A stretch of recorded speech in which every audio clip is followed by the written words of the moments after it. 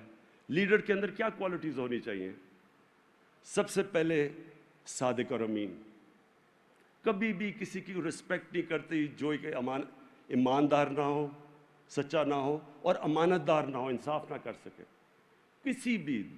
کسی فیلڈ کے اندر۔ Cricket captain کی بھی رسپیکٹ نہیں ہوتی، کوئی اگر ادارہ چلا رہا ہے، رسپیکٹ تب ہوتی ہے جب یہ صادق اور امین۔ اور پھر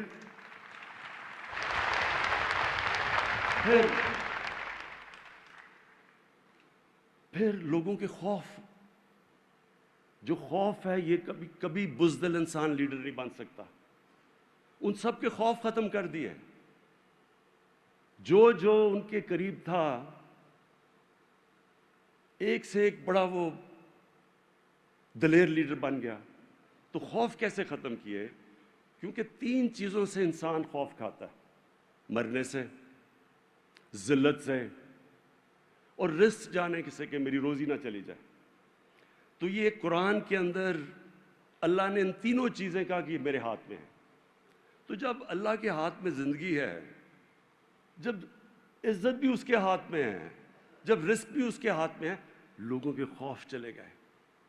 تو وہ ایک ایسے لوگ بن گئے جو کہ لیڈرز بن گئے، اور اتنے چھوٹے ٹائم میں، اور انشاءاللہ یہ ہماری اتھارٹی اس پہ ریسرچ کر کے سامنے لے کے آئے گی کہ کتنے زیادہ لیڈرز اتنے تھوڑے وقت میں بنے۔ ایک لیڈر نہیں تھا، ایک ہیرو نہیں تھا، ہیروز ہی نکلتے گئے۔ سب انسان چھوٹے سے، جو مولانا رومی کہتا ہے نا کہ جب اللہ نے تمہیں پر دیے ہیں تو چونٹیوں کی طرح کیوں زمین پہ رینگ رہے ہو؟ اقبال کے شاہین بن گئے، زنجیریں توڑ دی انہوں نے، جنہوں نے روکا ہوا تھا انسان کو، جو اس کا پوٹینشیل ہے، اشرف المخلوقات، اللہ کی سب سے عظیم مخلوق۔ آزاد ہو گئے لوگ، چھوٹے لوگ بڑے لوگ بن گئے، دنیا میں وہ پھیل گئے۔ اچھا، پہلے ان کے ساتھ جو صحابہ تھے وہ سارے لیڈرز بنے، ان کو جو دیکھے نیچے وہ لیڈرز بن گئے۔ تو سارے مسلمان ملکوں کے اندر جو مسلمان جب پھیلے دنیا میں، تو اس میں سب سے بڑی کوالٹی لیڈرشپ تھی۔ پھر انہوں نے معاشرے میں کیا کیا؟ خواتین، اس سے پہلے عورتیں پراپرٹیز ہوتی تھی آدمی کی، انہوں نے پہلی دفعہ عورتوں کو پراپرٹیز میں رائٹس دے دیے، حقوق دے دیے۔